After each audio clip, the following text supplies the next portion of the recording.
ಜಗಜ್ಯೋತಿ ಬಸವಣ್ಣನವರ ಜಯಂತಿಯನ್ನು ಕರ್ನಾಟಕ ಮತ್ತು ಹೊರ ರಾಜ್ಯ ಮತ್ತು ದೇಶಗಳಲ್ಲೂ ಕೂಡ ಆಚರಣೆ ಮಾಡತಕ್ಕಂಥ ಸಂದರ್ಭ. ಇಂತಹ ಸಂದರ್ಭದಲ್ಲಿ ಪಕ್ಷದ ಕಚೇರಿಯಲ್ಲೂ ಕೂಡ ನಾವು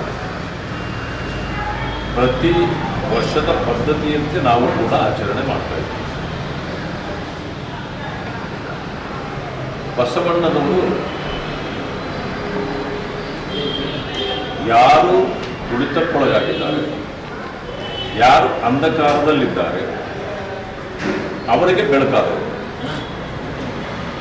ಜಾತ್ಯತೀತವಾದ ಸಮಾಜ ನಿರ್ಮಾಣ ಮಾಡಬೇಕು, ಮಾನವ ಧರ್ಮ ಕಟ್ಟಬೇಕು ಅನ್ನುವುದು ಅವರ ಜೀವನದ ಗುರಿಯಾಗಿದೆ.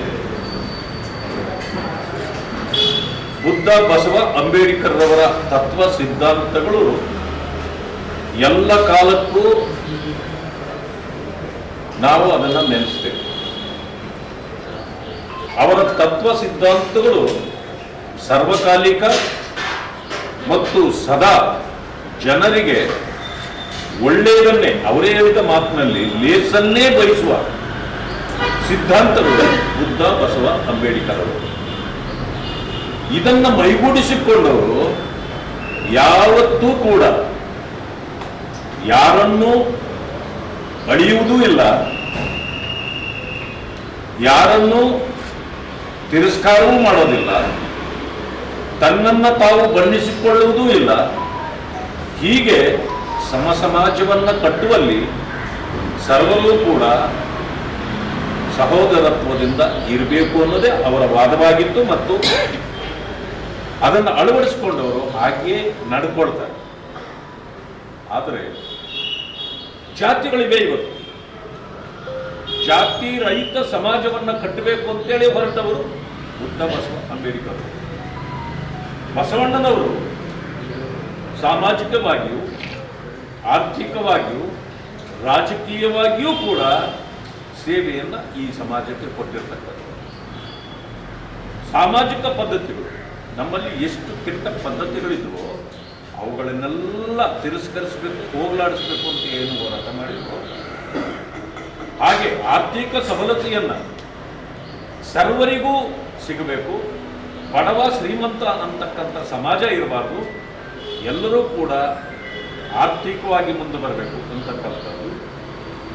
ಅನುಭವ ಮಂಟಪವನ್ನು ನಿರ್ಮಾಣ ಮಾಡುವುದರ ಮೂಲಕ ಇವತ್ತು ಪ್ರಜಾಪ್ರಭುತ್ವ ವ್ಯವಸ್ಥೆ ಏನಿದೆ, ಬಾಬಾ ಸಾಹೇಬ್ ಅಂಬೇಡ್ಕರ್ ಅವರು ಬರೆದ ಆ ಸಂವಿಧಾನದ ಅಡಿಯಲ್ಲಿ ಈ ದೇಶ ಇವತ್ತು ಯಾವ ರೀತಿ ತನ್ನ ಕೆಲಸವನ್ನು ಮಾಡ್ತಾ ಇದೆ, ಇದಕ್ಕೂ ಕೂಡ ಪ್ರೇರೇಪಣೆ ಇವತ್ತು ಬಸವಣ್ಣನು ಅಂದರೆ ತಪ್ಪಲ್ಲ.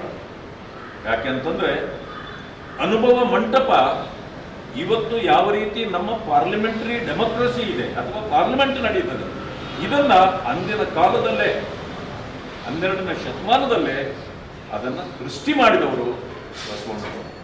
ಇವತ್ತು ಜಾತಿಗಳ ಬಗ್ಗೆ ನಾವು ಮಾತಾಡ್ತೇವೆ, ಸರ್ಕಾರವೂ ಕೂಡ ಹೇಳ್ತದೆ ಬೇರೆ ಬೇರೆ ವ್ಯವಸ್ಥೆಯಲ್ಲಿ ಜಾತಿ ಇರಬಾರದು ಅನ್ನೋದೇ ಬಸವಣ್ಣನವರ ನೀತಿಯಾಗಿತ್ತು. ಆದರೆ ಈಗಲೂ ಕೂಡ ಜಾತ್ಯತೀತ ಅಂದರೆ ಜಾತಿ ಇರಬಾರ್ದು ಅನ್ನೋದು ಬಸವಣ್ಣನವರ ವಾದ. ಆದರೆ ಜಾತ್ಯತೀತ ಅಂದರೆ ಇವತ್ತಿಗೂ ಕೂಡ ಎಲ್ಲ ಜಾತಿ ಇರಬೇಕು, ಜಾತಿಗಳಂತೆ ನಡೀಬೇಕು, ಆದರೆ ಹೇಳೋದು ಮಾತ್ರ ಜಾತ್ಯತೀತ. ಜಾತ್ಯತೀತ ಅಂದ ತಕ್ಷಣನೇ ಜಾತಿಯ ನಿರ್ಮೂಲನೆ, ಜಾತಿ ಇರಬಾರ್ದು ಅನ್ನೋದೇ ಅದರ ಸದುದ್ದೇಶ ಆಗಿತ್ತು. ಆದರೆ ಇವತ್ತು ನಮ್ಮನ್ನು ಆಡಳಿತ ಮಾಡ್ತಿರ್ತಕ್ಕಂಥ ಈ ಕಾಂಗ್ರೆಸ್ ಸರ್ಕಾರ ಈಗಲೂ ಕೂಡ ಇನ್ನೂ ಒಳಹೊಕ್ಕು ಜಾತಿಗಳನ್ನು ಹುಡುಕುವ ಕೆಲಸ ಮಾಡ್ತಾರೆ, ಜಾತಿಗಳನ್ನು ಹೊಡೀತಾರೆ, ವೋಟ್ ಬ್ಯಾಂಕ್ಗಾಗಿಯೇ ಇವತ್ತು ರಾಜಕಾರಣವನ್ನು ಮಾಡ್ತಾರೆ. ಇದು ಬುದ್ಧ, ಬಸವ, ಅಂಬೇಡ್ಕರ್ ಅವರ ತತ್ವಗಳಿಗೆ ವಿರುದ್ಧವಾದ ಒಂದು ವ್ಯವಸ್ಥೆ. ಆ ವ್ಯವಸ್ಥೆಯಿಂದ ಇವತ್ತು ಕೆಲವರನ್ನ ಓಲೈಕೆ ಮಾಡೋದು, ಕೆಲವರನ್ನ ತುಳಿಯೋದು, ಕೆಲವರನ್ನ ಜೊತೆಗಿಟ್ಕೊಳ್ಳೋದು, ಹೀಗೆ ತಾರತಮ್ಯದ ಸಮಾಜವನ್ನು ಕಟ್ಟುವ ಕೆಲಸ ಕಾಂಗ್ರೆಸ್ ಮಾಡ್ತಾ ಇದೆ. ಇದಕ್ಕೆಲ್ಲ ಇತಿಶ್ರೀ ಆಡಬೇಕಂತಂದ್ರೆ ನಾವು ಬುದ್ಧ ಬಸವ ಅಂಬೇಡ್ಕರ್ರವರ ತತ್ವ ಸಿದ್ಧಾಂತಗಳನ್ನು ನಾವು ಮೈಗೂಡಿಸಿಕೊಂಡಾಗ ಸಾಧ್ಯವಾಗುತ್ತೆ. ಇಲ್ಲ ಅಂತಂದರೆ ಇದು ಸಾಧ್ಯವಾಗೋದಿಲ್ಲ ಅಂತಕ್ಕಂಥ ಮಾತನ್ನು ನಮ್ಮೆಲ್ಲರಿಗೂ ಕೂಡ ನಾನು ಹೇಳಲಿಕ್ಕೆ ಬಯಸ್ತೇನೆ. ಇವತ್ತಿನ ಈ ಸಂದರ್ಭದಲ್ಲಿ ಇಡೀ ಪ್ರಪಂಚದಲ್ಲಿ ಏನು ಬಸವಣ್ಣನವರನ್ನು ಕೊಂಡಾಡ್ತಕ್ಕಂಥ ಈ ಸಂದರ್ಭ ಅವರು ಯಾವ ಮಟ್ಟಕ್ಕೆ ಹೇಳಿದಾರಂದರೆ, ಪ್ರತಿಯೊಬ್ಬರು ಕಾಯಕದಿಂದ ಬದುಕಬೇಕು, ಕಾಯಕವೇ ಕೈಲಾಸ. ಕೈಲಾಸ ಅಂತಂದ್ರೆ ಬೇರೆ ಎಲ್ಲೂ ಇಲ್ಲ. ನಮ್ಮ ದುಡಿಮೆಯಲ್ಲಿ ನಾವು ಕಾಯಕವಲ್ಲೇ ನಮ್ಮ ಸಂತೋಷವನ್ನ, ಕೈಲಾಸವನ್ನ ಹುಡುಕಿಕೊಳ್ಳಬೇಕು ಅನ್ನುವಂಥ ಏನು ಆ ವಿಚಾರಗಳನ್ನು ನಮಗೆ ತಿಳಿಸಿಕೊಟ್ಟಿದ್ದಾರೋ ಅಂಥವುಗಳನ್ನು ಮೈಗೂಡಿಸಿಕೊಂಡು ನಾವು ನಮ್ಮ ಜೀವನವನ್ನು ಸಾರ್ಥಕಪಡಿಸ್ಕೊಳ್ತಕ್ಕಂಥ ಕೆಲಸವನ್ನು ನಾವೆಲ್ಲರೂ ಮಾಡೋಣ. ಅವರ ಜನ್ಮ ದಿನಾಚರಣೆಯ ಈ ಸಂದರ್ಭದಲ್ಲಿ ತಮ್ಮೆಲ್ಲರಿಗೂ ಕೂಡ ಶುಭವನ್ನು ಕೋರ್ತಾ ನನ್ನ ಮಾತುಗಳನ್ನು ಮುಕ್ತಾಯ ಮಾಡ್ತೇನೆ.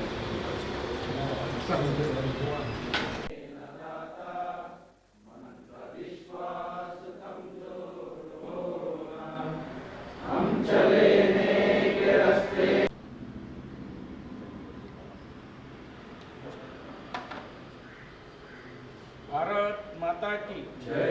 ಶ್ರೀ ಬಸವಣ್ಣನವರಿಗೆ ಜೈ. ಬಸವಣ್ಣನವರಿಗೆ ಜೈ.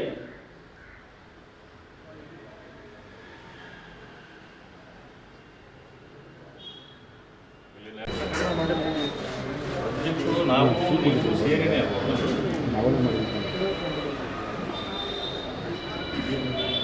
ಜ್ಯೋತಿ ಬಸವೇಶ್ವರವರ 894ನೇ ಜಯಂತಿಯನ್ನು ಆಚರಣೆಯನ್ನು ಮಾಡ್ತಾ ಇದ್ದೀವಿ.